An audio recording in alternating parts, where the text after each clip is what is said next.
Muy buenas tardes a todos y sean bienvenidos a nuestro webinar del día de hoy.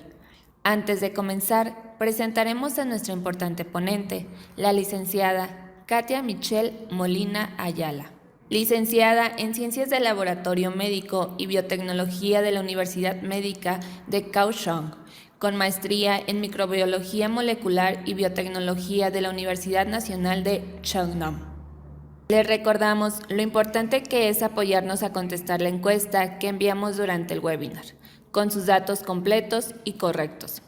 Esto ayuda a que la empresa mejore constantemente las ponencias impartidas, además de que podemos enviarle su constancia en caso de que la requieran. Sin más, le cedo la palabra a la licenciada Katia Michelle Molina Ayala y esperamos que disfruten nuestro webinar.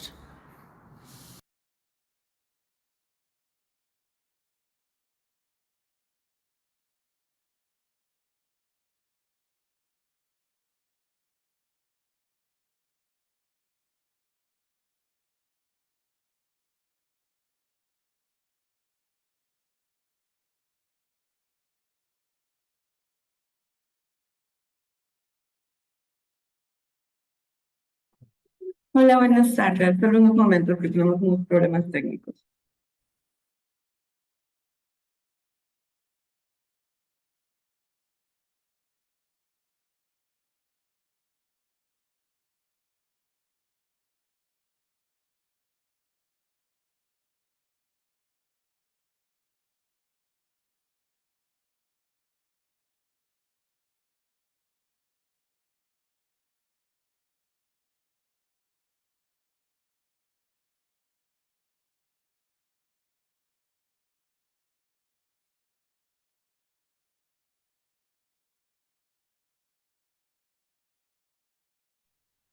Hola, licenciada, ¿puede intentar de nuevo, por favor?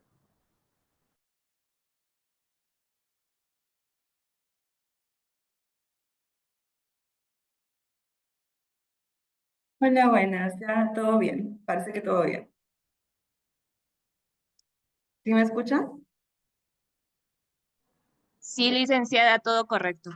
Ok, perfecto. Bueno, entonces vamos a comenzar con el webinar. El día de hoy les voy a hablar sobre nuestra herramienta innovadora para el diagnóstico diferencial de infecciones, que sería nuestro producto disponible en iChromIAFES MXA CRP.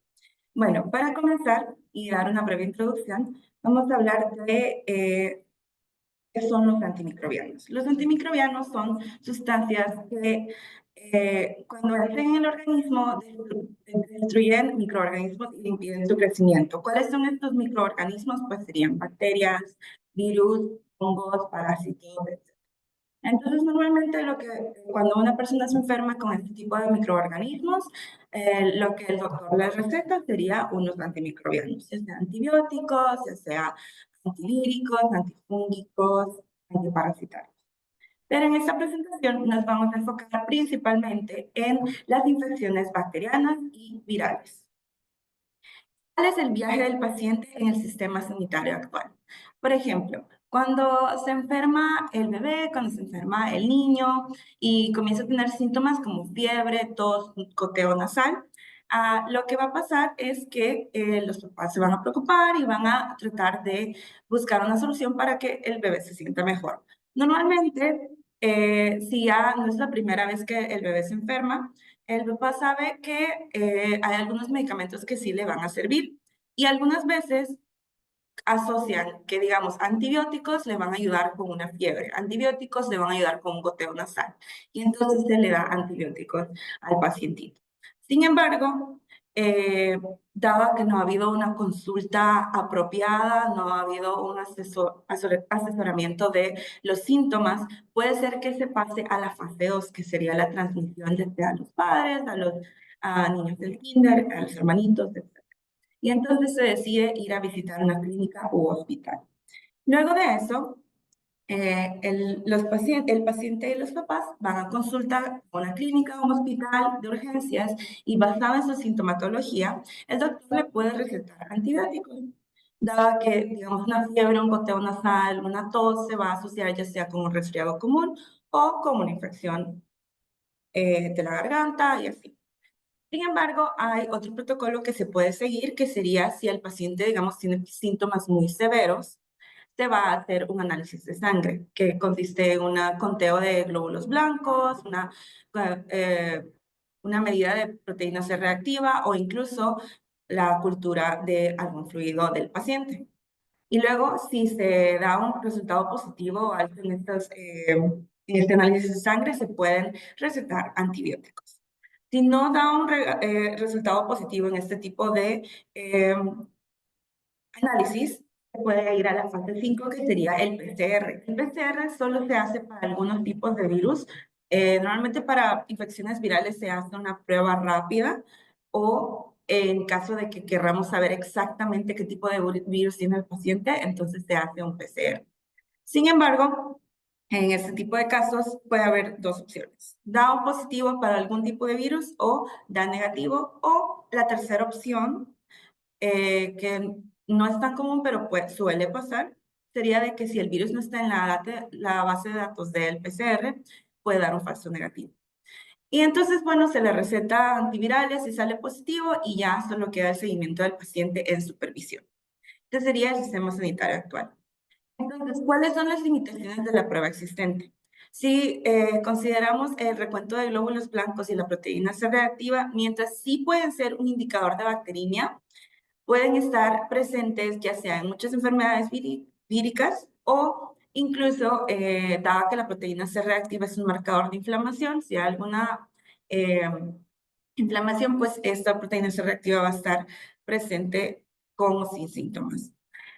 ¿Cuál es el estándar de oro por el momento? Pues para las bacterias, para las infecciones bacterianas, sería la cultura. Pasa con la cultura, cuando se hace una cultura del fluido del paciente, esta cultura puede llevar, como puede haber resultados después de 24 horas, puede haber resultados hasta después de 5 días. Entonces, ese retraso en el diagnóstico es muy importante como para el manejo del paciente y el tratamiento, que se le puede dar a este paciente mientras tanto si queremos saber si tiene una infección bacteriana o una infección viral. También con respecto a la cultura hay un pequeño riesgo de contaminación. Si hay muchas muestras en el hospital donde hacen la cultura, puede ser que, digamos, la muestra del paciente A se mezcló con la del paciente B y entonces los dos tienen la misma enfermedad o los dos no tienen nada, pero sí tienen algo. Entonces, estas pequeñas desventajas tenemos con la cultura. Y luego con el diagnóstico molecular, que sería el PCR, mientras que sí tiene mucha sensibilidad y especificidad, tiene un costo elevado por prueba. ¿Por qué? Porque se necesitan equipos y personal especializados, y toma de 1 a 2 horas para el resultado.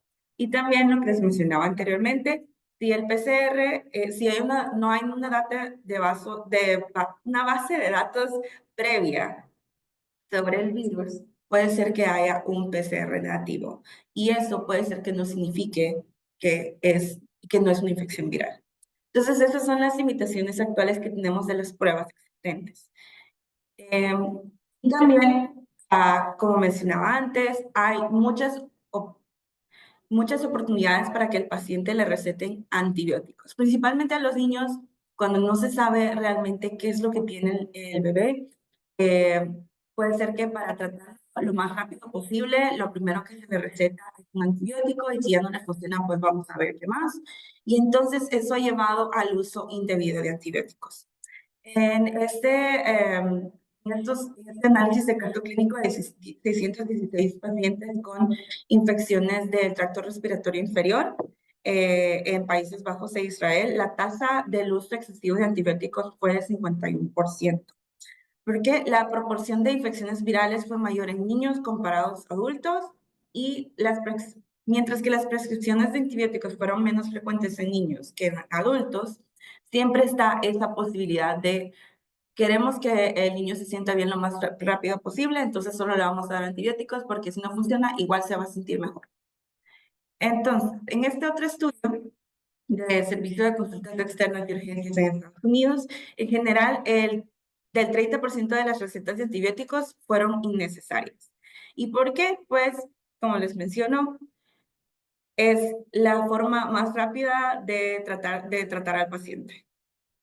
Entonces, ¿por qué se utilizan? Pues la satisfacción del paciente. Puede ser de que ahora, después de tantos años que a los pacientes se les está recetando antibióticos cada vez que van por una gripe, por una fiebre, por un dolor de cabeza, el paciente dice, dolor de cabeza, antibiótico. ¿Me va a curar? Sí. Entonces, si está la venta disponible sin receta médica en las farmacias, los pacientes simplemente van a la farmacia, le dicen, dame una amoxicilina y yo me la voy a tomar y todo va a estar perfecto. Y se la toman por un día y eso no debería de pasar.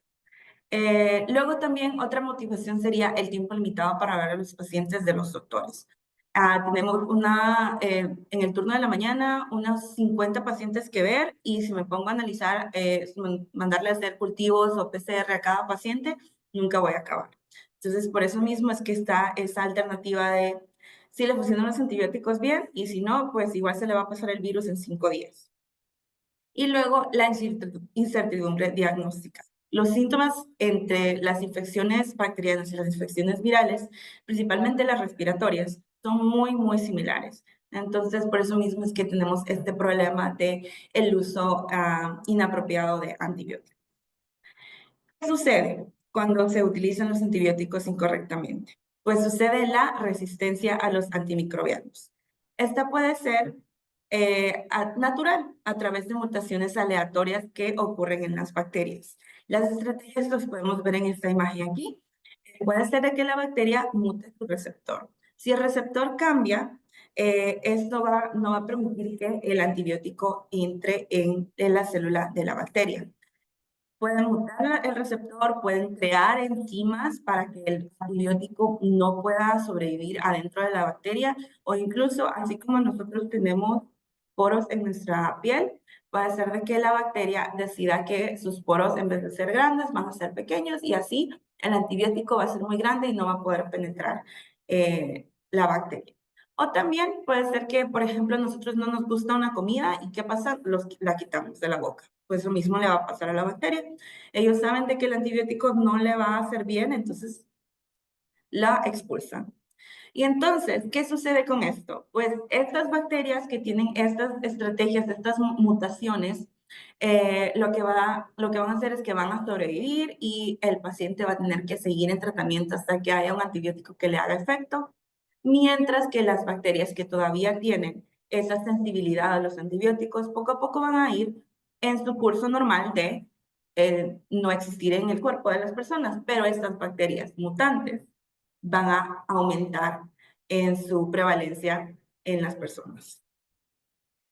Se ha creado poco a poco una pandemia silenciosa. ¿Por qué? Porque esta resistencia a los antimicrobianos no está limitada a los adultos mayores, no está limitada a los niños, está disponible para cualquier persona de cualquier edad.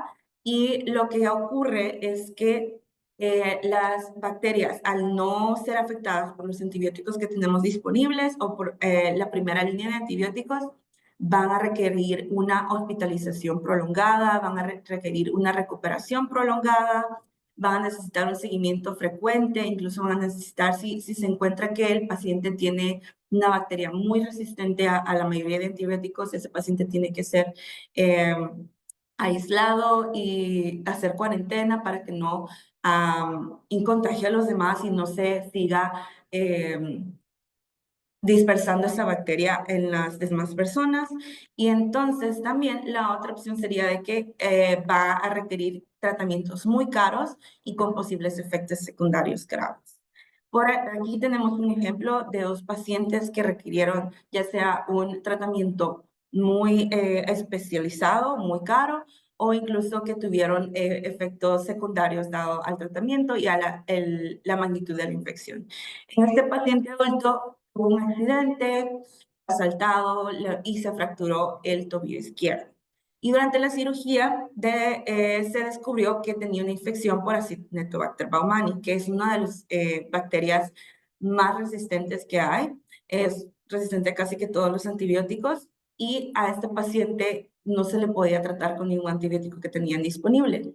Se buscó por todos lados y había un antibiótico experimental que aún no estaba aprobado por la FDA, pero igual el paciente decidió tratarlo, probarlo y después de 3 infusiones diarias, pues se pudo recuperar y pudo volver a caminar, pero si no hubiera estado este antibiótico disponible, el paciente puede ser que no haya sobrevivido a esta infección.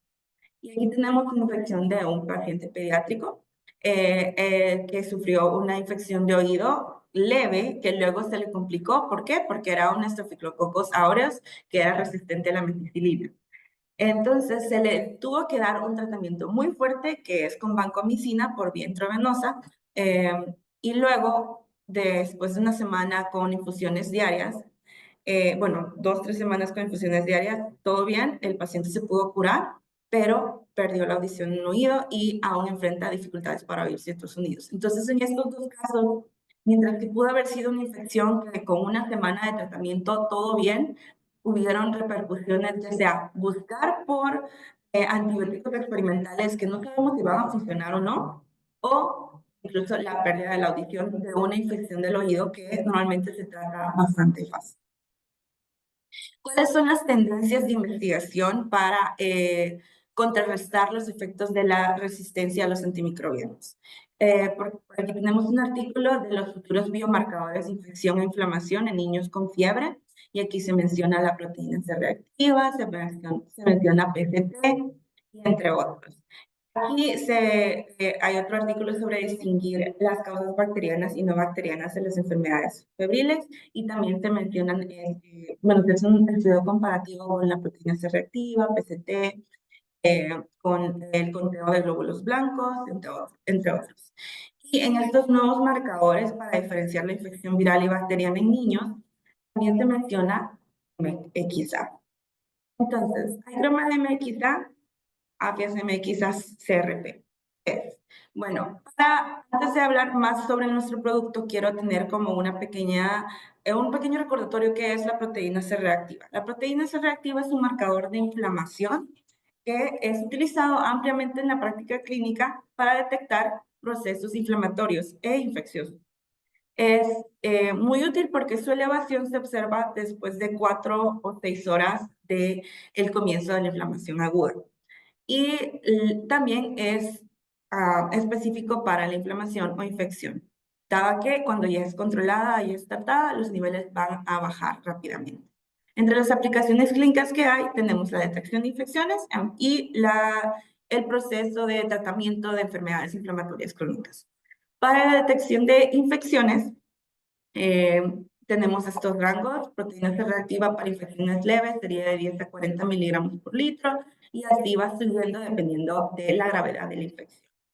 Y en las enfermedades inflamatorias crónicas vamos a tener que va a ser menor de 10 miligramos por litro, o 10 mayor de 100 miligramos por litro, va a ser una inflamación aguda o un brote inflamatorio importante. Ahora, sobre nuestra proteína A de resistencia a mixovirus, que vamos a abreviar como MXA, ¿qué es? Es una proteína que pertenece a la superfamilia de las grandes GT-pasas y ayuda en la producción del gen MX1. ¿Qué hace la MXA? Pues se libera en la sangre periférica en la mayoría de infecciones virales.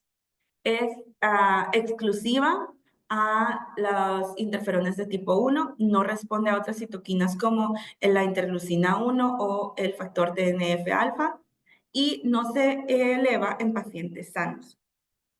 También tiene una respuesta rápida porque tiene una vida media larga de 2 a 3 días, con una inducción después de 1 a 2 horas de la infección. ¿Qué hace la proteína A de resistencia a mixovirus en el cuerpo? Pues cuando el virus entra en el cuerpo, lo que va a hacer es que va a querer entrar en la célula, y entonces los interferones tipo 1 y 3 van a activar la vía HACSTA, y luego van a activar la expresión de MXA. MXA es el rojito que ven aquí. Y entonces cuando MXA detecta el ARN viral, lo va a rodear y va a inhibir el transporte intracelular, va a prevenir la transcripción viral y va a degradar el contenido viral en el retículo endoplásmico liso. Entonces, básicamente, lo que tiene MXA es una respuesta antiviral. Entonces, ya yendo más de lleno a nuestro producto, la MXA proteína C reactiva va a detectar, el cartucho va a detectar dos proteínas simultáneamente. Y de las tecnologías claves que tenemos es que la, las concentraciones de proteína C reactiva y MXA son diferentes. Son miligramos por litro y nanogramos por mililitro en el cuerpo. Entonces, este cartucho va a poder leer ambas concentraciones. Y también MXA es una proteína que se detecta en el citoplasma. Entonces, para poder detectarla en la sangre capilar o en la sangre periférica, lo que se tiene que hacer es la- eh, se tiene que abrir la célula, digamos. Y entonces, eso normalmente necesita una preparación previa, pero si usted la hace en nuestro producto, no va a necesitar toda esa preparación anterior. Y en el cartucho todo en uno sí se puede leer los niveles de MXA y de proteína C reactiva. Ahora vamos a hablar sobre algunos artículos disponibles sobre la proteína de resistencia a mixovirus. En este artículo sobre MXA, los niveles de MXA comparados con el conteo de glóbulos blancos y con la proteína C reactiva, en la figura 1 vamos a poder observar que una infección viral puede diagnosticada ya sea clínicamente o por PCR, la expresión de BMI-quizá va a ser bastante evidente comparado a una infección bacteriana o el control bacteriano, control negativo. Mientras que cuando usamos los glóbulos, el conteo de glóbulos blancos, podemos ver de que en las infecciones bacterianas pues va a estar bastante evidente, pero en las infecciones virales no va a ser tan alta la diferenciación de conteo de glóbulos blancos. Y para la proteína C reactiva, mientras que van a haber algunos virus que van a tener una cantidad bastante elevada de proteína C reactiva, es más evidente ver el cambio en la cantidad de proteína C reactiva en la sangre en infecciones bacterianas.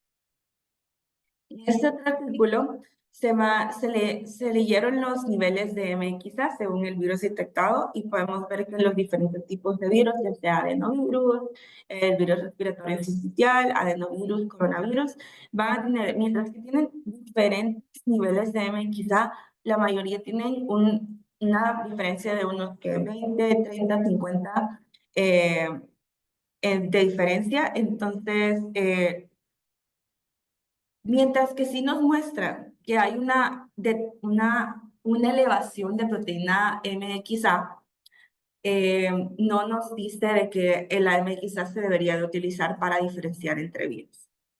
Y en este artículo que utilizó nuestro producto, este es un artículo clínico que se hizo en Azerbaiyán, y se midieron todos estos virus y se observó que comparado con los niveles de proteínas C reactiva, los niveles de proteína MXA son mucho más elevados y son mucho más evidentes comparados con solo utilizar el marcador de proteína C reactiva para diferenciar entre infecciones bacterianas e infecciones virales.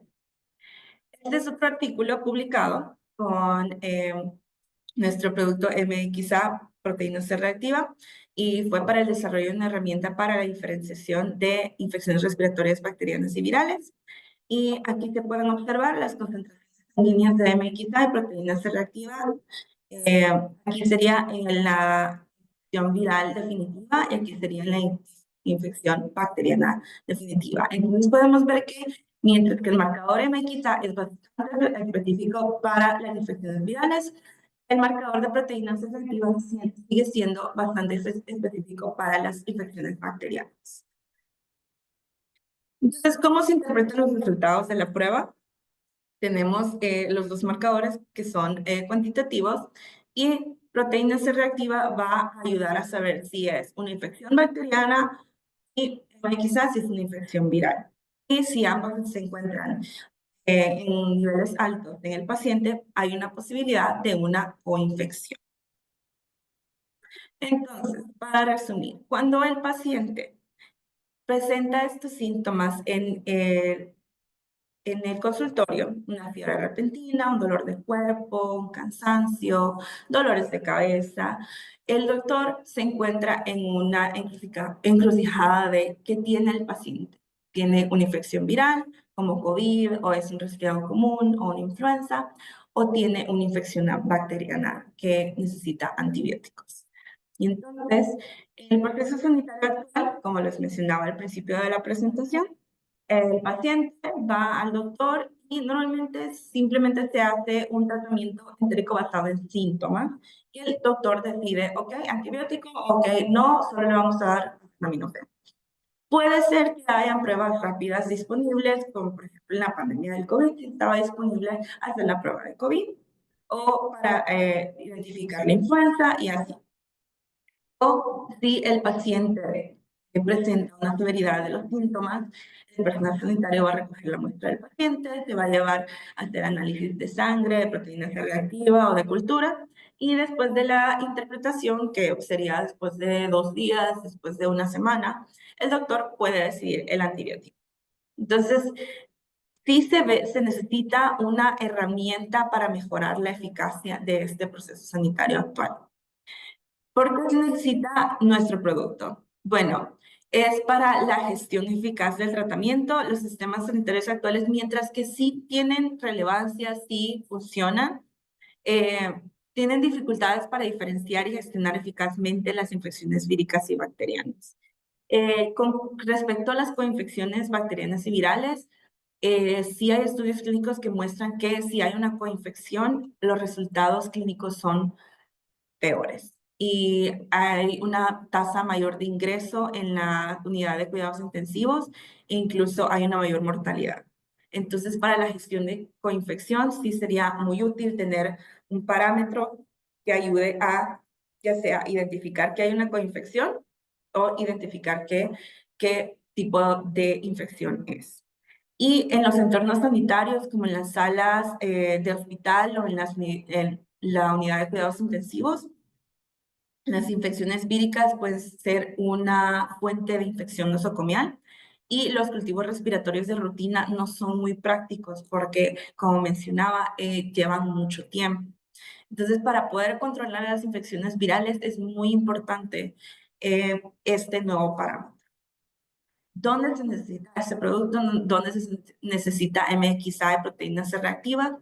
Pues para pacientes con enfermedades febriles agudas, para pacientes con infecciones respiratorias agudas o infecciones en las vías respiratorias inferiores, ya sea de un resfriado común a una neumonía. ¿Dónde se puede aplicar esto? Puede ser en un consultorio médico, en una clínica. En algunos países se está utilizando simplemente en el consultorio del doctor. El doctor puede tener ahí la máquina y el cartucho y ahí se puede hacer la prueba inmediatamente. También se puede utilizar en el servicio de urgencias o en el servicio de urgencias pediátricas o incluso en el hospital pediátrico, que es donde más se necesita una eficiencia de la diferenciación entre infecciones virales y bacterianas. ¿Cuáles son las especificaciones de nuestro producto? Se utiliza sangre completa como tipo de muestra. El volumen de la muestra puede ser una gota de sangre, una sangre capilar que sería de 10 microlitros, o si se utiliza AFIAS MXA, puede ser que se utilice sangre periférica y se utilice 150 microlitros. El tiempo de respuesta de esta prueba sería de 12 minutos y tiene un rango de trabajo que pueden ver aquí. Es una prueba que se puede hacer en ese momento o se puede mandar al laboratorio. Es muy variada, pero ayuda mucho con la decisión rápida sobre el uso de antibióticos. Y es económica porque es una prueba combinada cuantitativa. 2 pruebas en un cartucho. Entonces, algunas preguntas frecuentes que tenemos sobre el marcador sería las siguientes. Bueno, ¿se detecta MXA en el periodo de recuperación? MXA se expresa a partir de 2 horas después de infección, pero por el momento no hay artículos relacionados con el seguimiento del nivel de MXA en el periodo de recuperación. Entonces hay que recordar que MXA-CRP va a ser un producto para ayudar en el diagnóstico, no para ayudar en el monitoreo de la enfermedad. MXA refleja la concentración del virus y la gravedad de la enfermedad. No, no hay una correlación significativa entre la carga viral de algunos virus y en los niveles de MXA. Sin embargo, en el COVID-19 hubo un estudio que relacionaba el nivel de MXA y la necesidad del paciente de tener oxígeno suplementario, o sea, básicamente de la gravedad. Sin embargo, esto se aplicaba solo a pacientes con COVID-19. Entonces, como los niveles de MXA varían según el tipo de virus, la relación entre la gravedad de la enfermedad y MXA no se extiende a todas las infecciones virales. Todavía se tienen que hacer más estudios sobre eso. Y solo hay que recordar que el objetivo de la prueba Micromafias MXA-CRP es diferenciar entre las infecciones virales y bacterianas en la etapa temprana de la infección. ¿Cuándo se puede detectar MXA en la sangre periférica tras una infección vírica? En este gráfico que pueden ver aquí, se puede ver que comienza la expresión de MXA después de 2 horas. Las células mononucleares que fueron estimuladas con interferón alfa, la cantidad de MXA aumentó 10 veces a las 4 horas tras la inducción del interferón. Entonces, para poner un rango, la proteína de MXA se puede detectar de 2 a 5 horas posteriores a una infección viral. Y sería todo por hoy. Muchas gracias por su atención. Si tienen alguna pregunta, no duden en preguntar.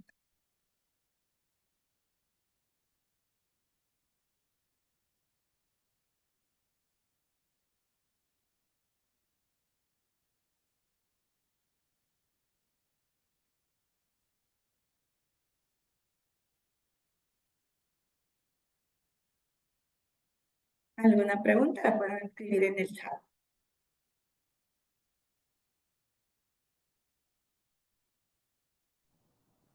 Hola, licenciada, buenas tardes. Me parece que no hay ninguna pregunta todavía, entonces en este momento no sé si podamos dar un par de minutos para ver si alguien tuviera alguna pregunta, que con toda Claro, confianza la pueda poner aquí en el apartado de Q&A y ya con gusto la podemos revisar. ¿Me parece bien? perfecto. Perfecto, igual y damos un par de minutitos entonces. Bueno.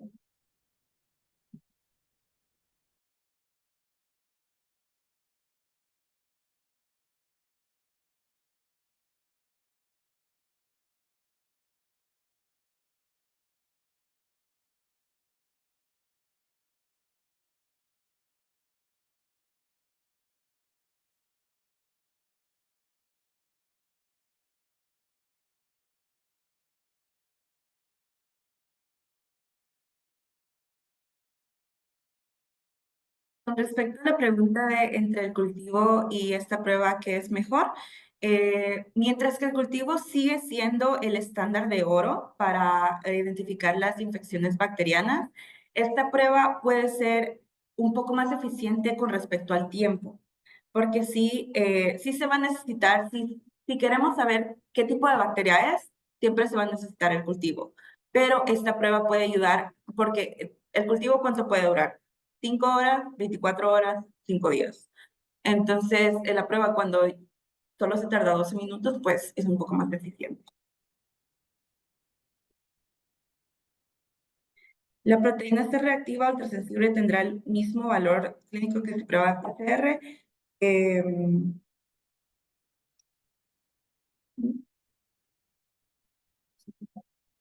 La proteína C reactiva ultrasensible es para la identificación de em, enfermedades cardiovasculares. Entonces, la proteína C reactiva para bacterias y la proteína C reactiva ultrasensible, diferentes. ¿Está disponible en México? Deseo. Les puede contestar.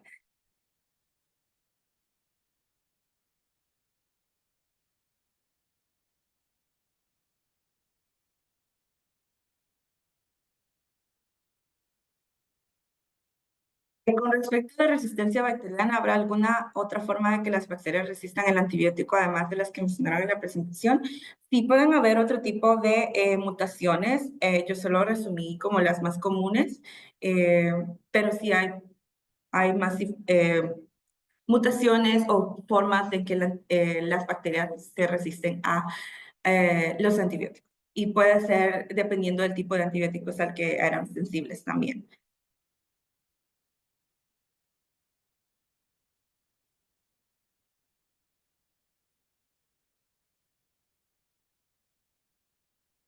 La sensibilidad de la prueba, em, pues es muy sensible para dependiendo del marcador, claro, la sensibilidad. Quizá con los artículos que tenemos disponibles sí se ve qué tan sensible es a las infecciones virales y la proteína C reactiva sigue siendo bastante sensible para las infecciones bacterianas. Si recuerdan en los gráficos que mostré sobre los artículos que habían disponibles, em, sí se ve la diferencia entre la expresión de MXA con respecto a las infecciones virales y la expresión de proteína C reactiva con respecto a las infecciones bacterianas. ¿Qué opino sobre la procalcitonina? Procalcitonina sigue siendo un marcador muy importante para la identificación de sepsis o la identificación de infecciones del tracto respiratorio inferior. Entonces, sí siento de que sí sigue siendo un marcador muy prevalente, incluso podríamos considerarlo junto con MXA, proteína C reactiva, para el buen diagnóstico de el paciente en caso de ya sea una infección bacteriana o infección viral, pero la procalcitonina sigue siendo para infecciones bacterianas, no virales.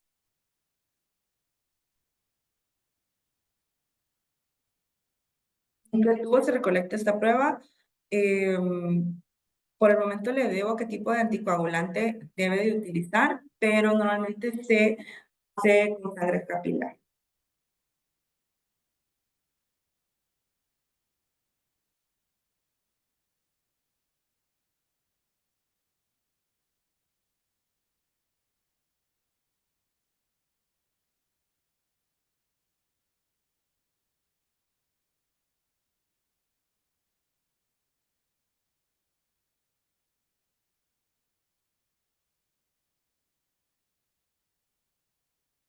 Pues parece que ya no hay ninguna otra pregunta, licenciada. Entonces, no sé si gusta darles un par de minutos más o si de su parte también ya sería todo.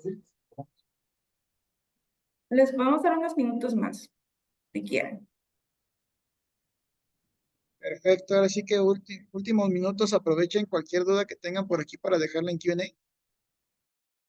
Con respecto a la pregunta de qué tubo se recolecta para la prueba de MXA, los anticoagulantes recomendados serían EDTA, la heparina sódica, heparina de litio y citrato de sodio.